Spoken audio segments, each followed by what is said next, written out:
तुम्हाला काय वाटते यामध्ये टोमॅटोचं प्रमाण जास्त असते म्हणून ह्याला टोमॅटो ऑमलेट म्हणतात? कारण की मला ह्याला टोमॅटो ऑमलेट म्हणण्यापेक्षा टोमॅटो बेसन पोळी मला जास्त आवडते.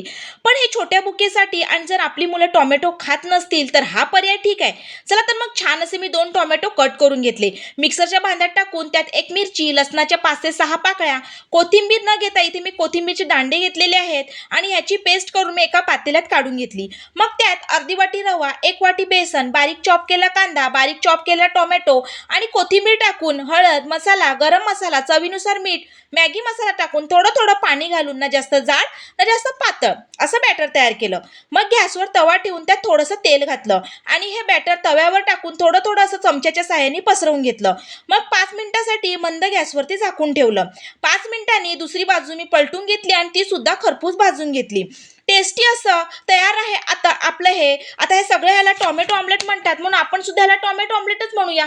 तरी सुद्धा तुम्ही ह्याला टोमॅटो ऑमलेट म्हणतील की टोमॅटो बेसन पोळी हे मला कमेंट करून नक्की सांगा. भेटू पुन्हा. तोपर्यंत आपल्या चॅनलला तुम्ही सबस्क्राईब पण करून ठेवा. धन्यवाद.